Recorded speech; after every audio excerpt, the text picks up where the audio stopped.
Carl here from Metal Wani, and this evening I'm very excited to be joined by one of the hardest hitting drummers on the metal scene right now. In addition to this, she is also the backbone of one of the most exciting up and coming metal bands around, and she's also a genuine pleasure just to sit around and hang out and talk music with. With me, of course, is none other than Claire of Dead Label. Claire, happy St. Patrick's Day from one Irish to another, and thank you for hanging out this evening. Very much appreciated. Thank you so much for having me, and happy Patrick's Day to you as well. Different one this year, mind you. Ever so slightly, right? But I can't, sitting around here just talking with artists all day, not the worst one I've had, to be honest. Yeah, true. There's a lot worse things we could be doing, I suppose. Absolutely. But let's talk all things Dead Label, and we've got a lot of ground to cover when we're talking all things Dead Label. But where I would like to begin is 1 year ago, almost exactly to the day.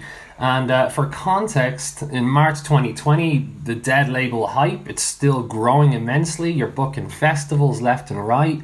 Your UK shows with Gojira in 2019, it becomes the stuff of legend, and the list goes on and on.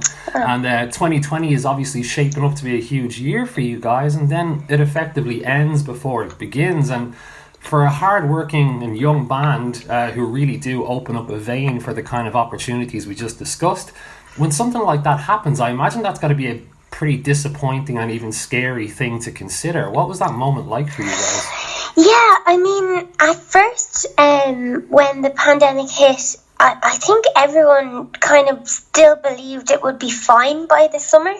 So, like, the initial kind of thoughts when we all went into lockdown here in Ireland was just like getting through the 3 weeks, and getting your shopping in and looking after your family and, going, oh, well, at least it'll all be sorted by May and we'll be right in track for download and blah, blah, blah. And then maybe a couple of weeks in, I think Glastonbury cancelled first, and then download followed, and then everything followed after that. And there was actually a lot of stuff we were booked for that didn't even get announced. There's no point in announcing it now because it's the past. But there was a lot more than even was visible online that we were looking forward to. So it was devastating, but it happened so gradually that it wasn't like, as in like the cancellations come in, it wasn't as bad as I would have expected had I pictured this in my future, if that sentence makes any sense.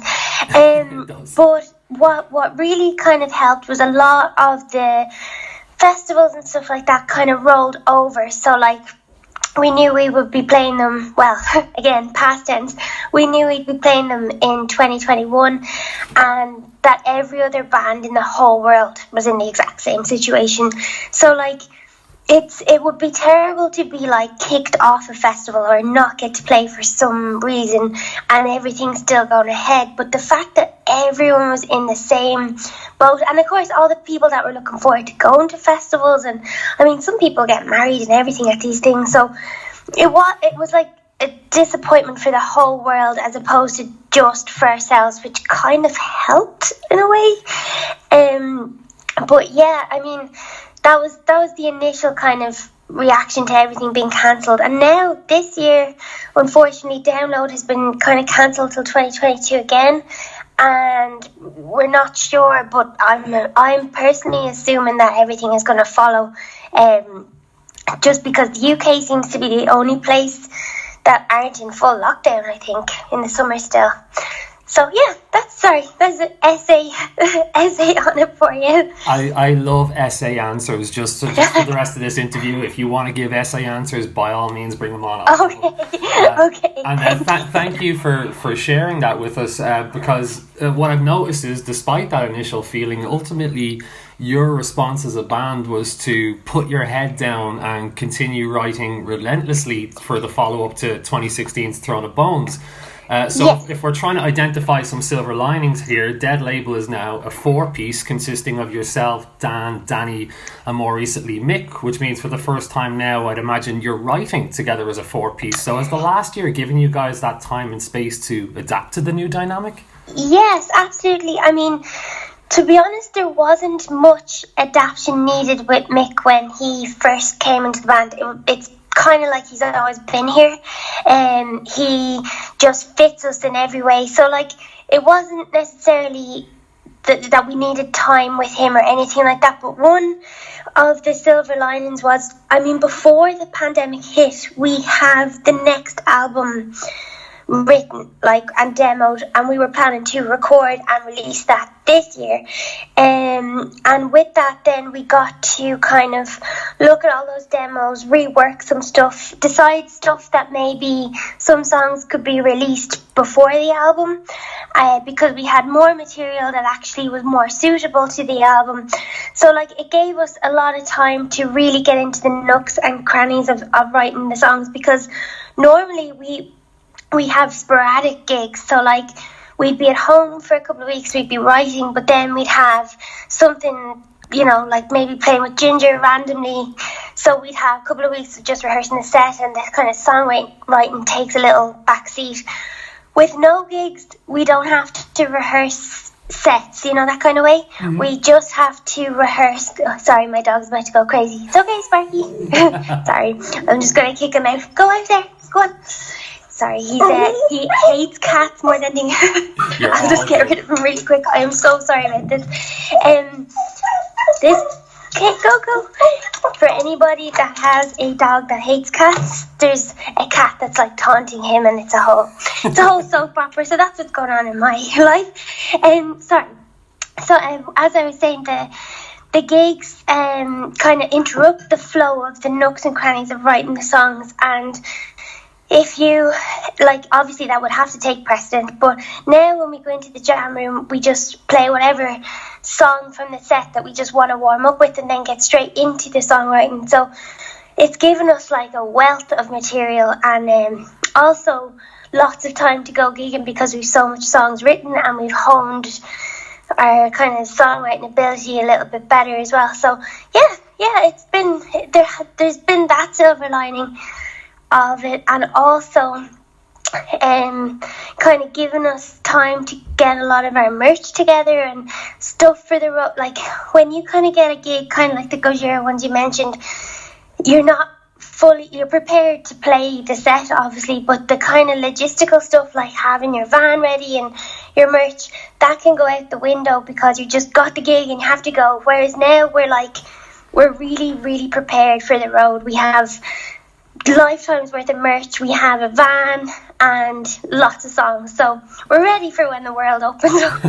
I love it. I love that you've utilised the time, and another thing that you guys have done is you've obviously broken the silence as well with announcing your new single Deadweight coming April 2nd, and the forthcoming EP entitled Anthology coming April 9th. And I've had the pleasure of listening to the two new tracks and the four fan favourites, and it's a great EP, Claire.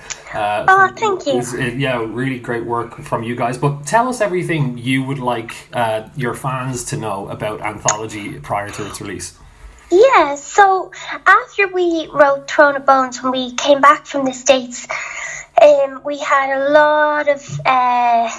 lot more experience as a band.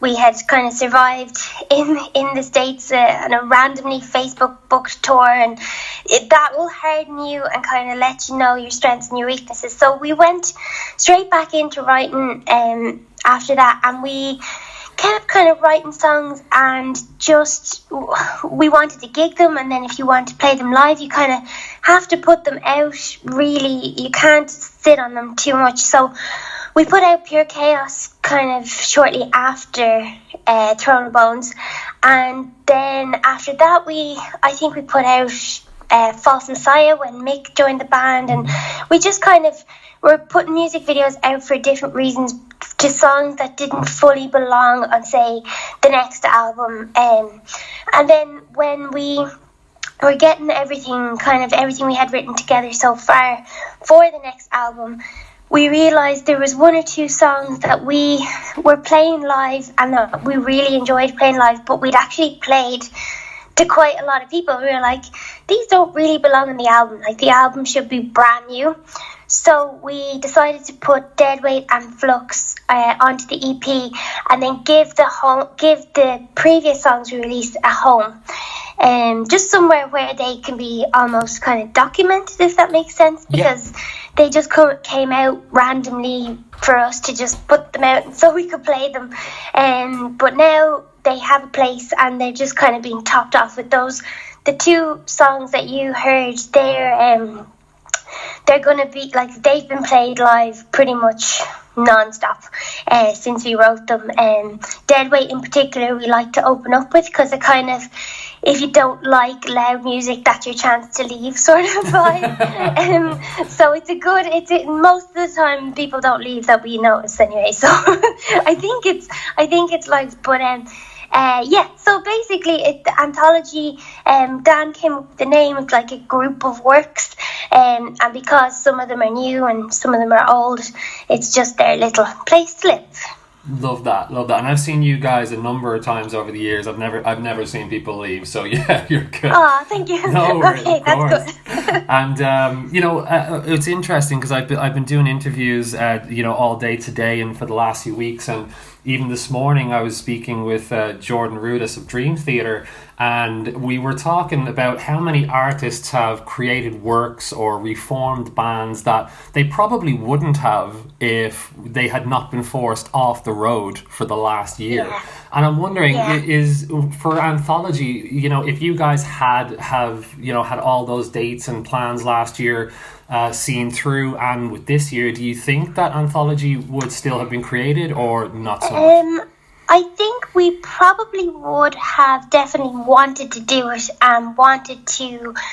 We had actually pre-COVID talked about putting kind of loose singles together in what Dan was calling an anthology, just to put them somewhere. But we weren't originally going to put 2 new songs with it.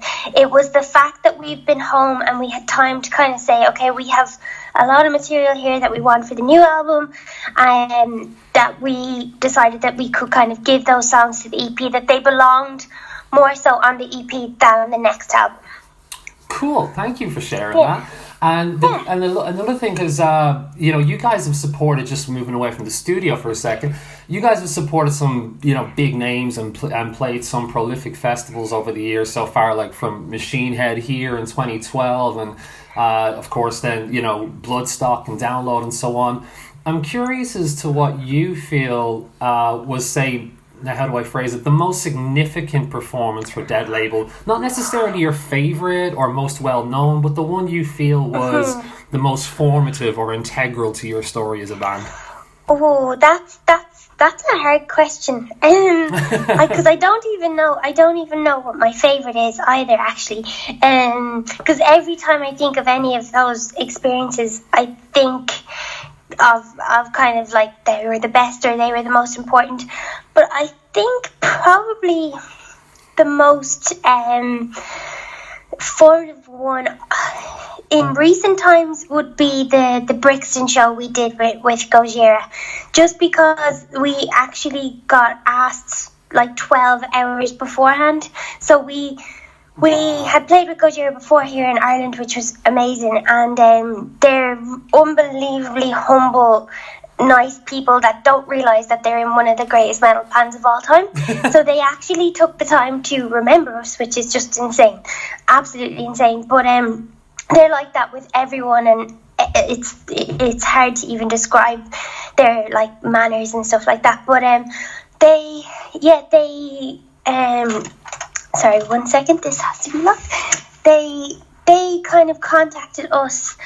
I think it was their tour manager contacted us on the Friday night, saying that the band that was playing originally the UK dates, the singer got sick, and could we make it to London? And obviously you just say yes to that. Like you can't, and we had no van at the time because we had just sold our van, and you have literally no option but to say yes. So I said yes, and we rented a van and we just drove onto the ferry and stayed up all night, drove to Brixton and played. And I think industry wise, the fact that we could pull that off and actually, opened up to a crowd that were expecting a kind of a much bigger band, and we didn't get bottled.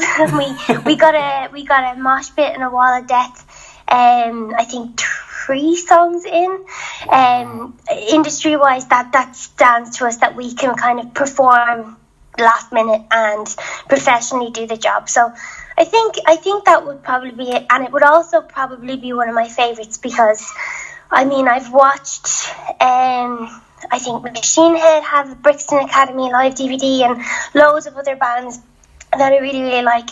And to actually walk on stage there was just kind of one of those experiences where you're like, oh my God, everything we've done has led to this moment. And yeah, so... But yeah, Brixton, I'll stick with that one. Yeah. Thank you for sharing that, Claire. That because you know, I've managed to, of course, hang out with you a couple of times over the years, but we're always kind of passing each other. So it's lovely to sit down and hear that story. So thank you so much for sharing it. Thank you. And another cool thing you guys have coming up is an appearance in the RTE show My Tribe on March 22nd, I believe. Yes. So for anyone who's listening that may not be familiar with RTE or what My Tribe is trying to do, can you describe what My Tribe is and how you came to be involved in it? Yeah, absolutely. So it's an amazing show that I hadn't heard of it until we were in talks with them. But they do like they go into the underground, basically the underground music in Ireland, like from anything from punk, dance, rave, reggae, like the works. I think season 1 they did punk, and that might have been like more the hard rock kind of, you know, element of season 1. And for season 2 they have heavy metal, indie, dance and hip hop. And like I don't know if you've caught the first 2 shows, but like the insight, they really kind of got all the information out there. Like it's easy to say for Irish mainstream media you wouldn't get like the right exposure for underground, and that's exactly what they've done. They really want to get the true kind of ethos of all these kind of scenes, and oh my God, the people behind it are so nice. Like they really, really are. You can tell in the interview when they're asking the questions that they have a genuine interest in it. Like it's a passion project. And yeah, so I actually didn't fully know what it was at the start. My friend Oren, who does, he owns Overdrive, the music PR, the producer of My Tribe, he got in touch with him to see if he knew any kind of girls that would be willing to talk about metal. And of course he got in touch with me, and originally when I spoke to her on the phone I was just talking about Metallica and my love for Metallica, and it wasn't much to do with my own band, more as just being a metal fan and what the scene was like. But then as we were talking and then as we were filming, of course, they asked more. When they realised I was in a band, they asked a lot of questions about my experience in the scene that way, and how, you know, the fibbers crowd and rockers look so scary but are like the nicest people in the world. And yeah, it was great to be able to get that on TV. Well, hopefully I didn't say anything too offensive that might get cut out or something. No, I think I'm sure you're safe. And it's interesting because what you just discussed there about, you know, the fibbers crowd and how rockers can look scary and stuff like that, these kind of misconceptions, you know, I'm going to make you feel pretty good. You know, if you felt bad about giving essay answers, then forgive me. I'm probably going to give an essay question here. Go for it. But yeah, thank you. But when we're talking about metal as a tribe and we're talking about those misconceptions, you know, on both a local and a large scale, the conversation around heavy metal as a tribe is one that has always fascinated me. And I don't know if you're like familiar with the work of Sam Dunn from Banger TV, who has opened some kind of important dialogues within the community that for me has brought to light 2 things. The first being that despite all its misconceptions, metal is a space that is inclusive, it's empowering, and unlike any other subculture out there as far as I'm concerned. But it also has its purists who kind of strictly adhere to certain traditions and mentalities that feel metal should only be extreme and should remain underground, and they don't really welcome opposing views too much. So I was wondering, as a fan and a musician in metal, do you feel it should always be evolving and that anyone can be part of it, or do you feel it should kind of remain strictly rooted in tradition?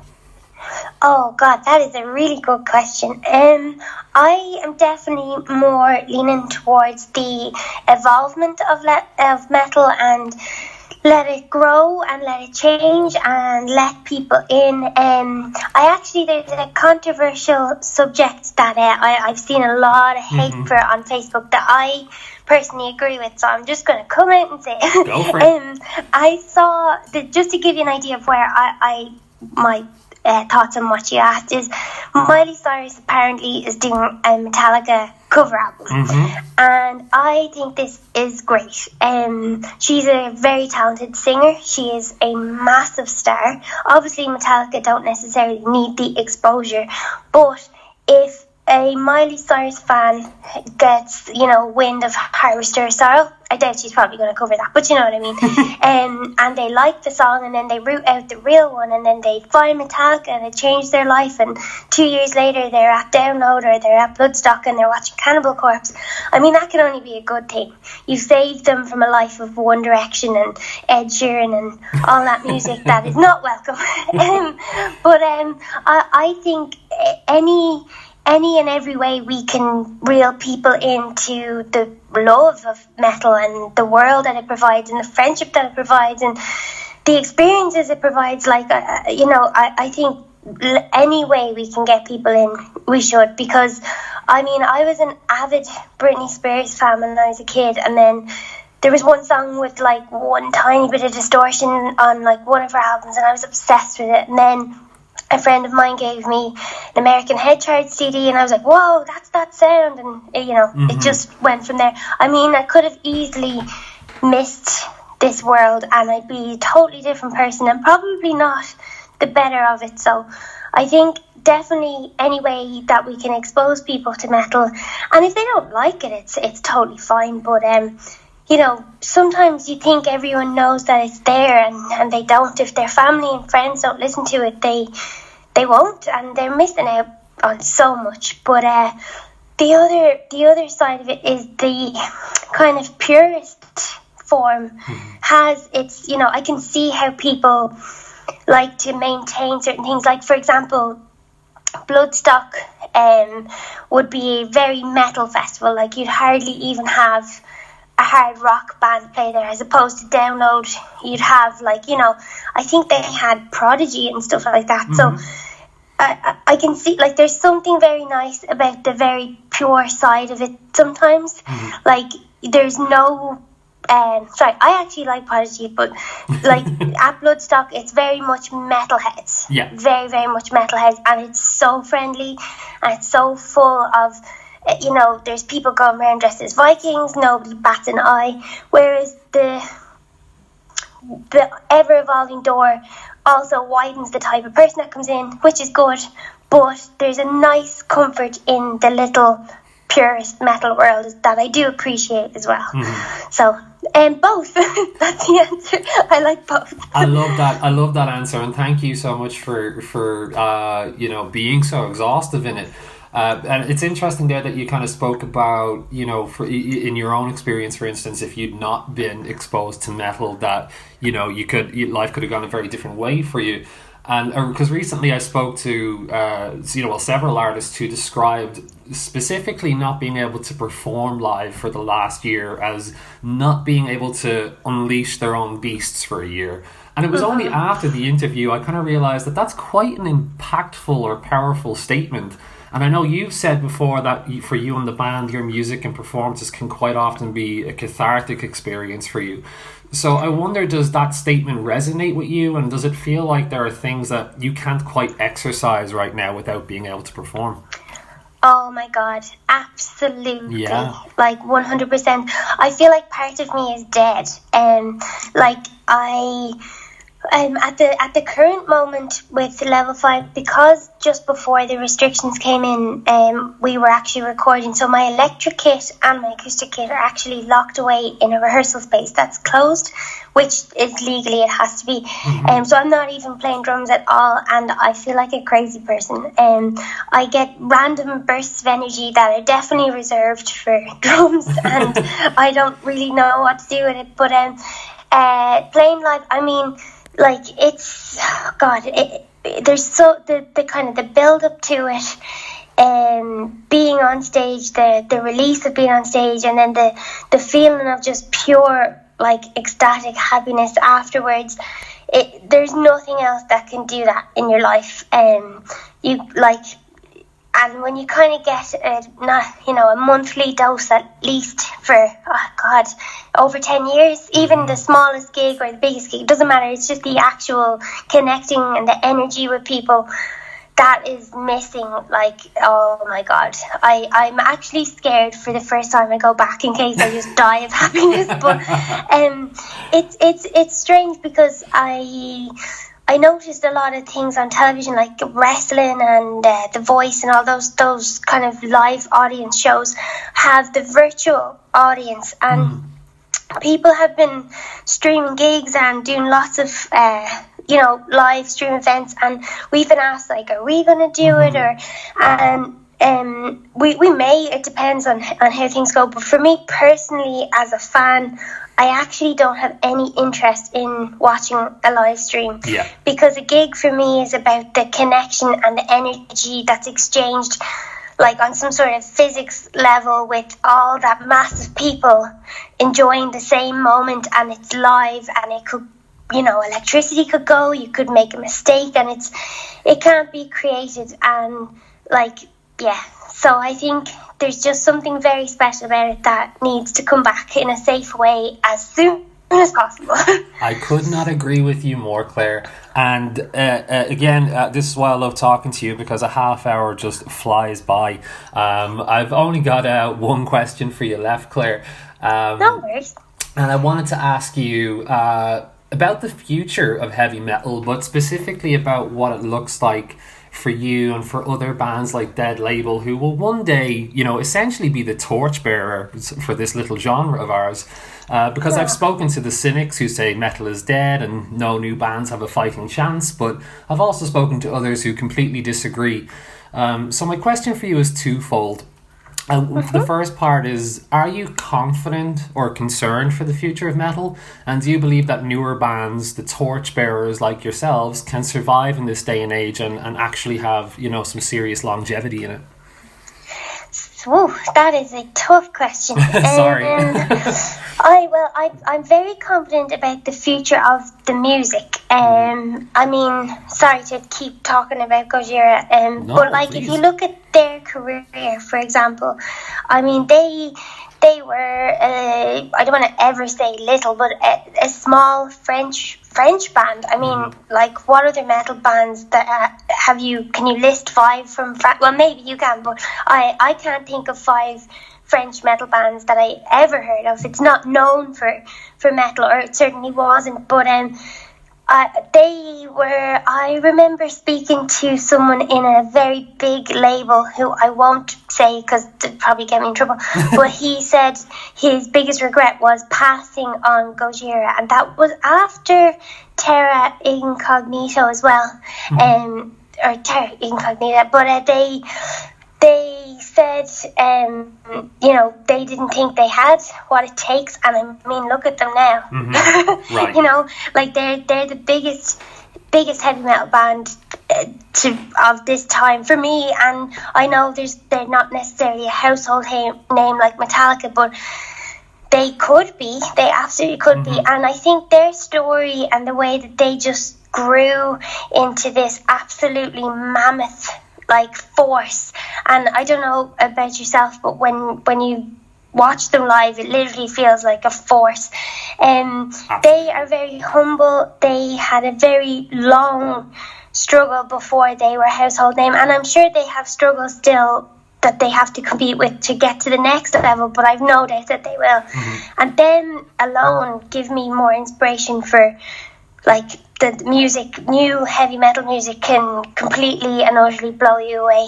And then of course there's other bands like Ginger, and there's all those kind of new bands that may not necessarily be 100% the style I'm into, but they are growing and becoming huge names and huge forces within the industry. And then on top of that, you've still got all the great bands still releasing music, and striving to be better than the last album. So I think that the passion for writing good heavy metal will never die. And the industry, I mean, I don't know.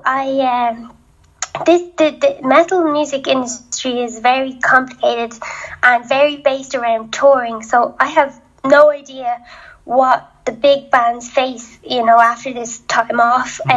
We're very fortunate that we have no staff, or, when we have gigs, we just get in a van and go and play them. So we have no business overheads like a lot of bands who are even a couple of steps ahead of us do have. So I mean, I don't have any personal experience about what might be going on for some bands, but I do know that a few bands have broken up, like big bands.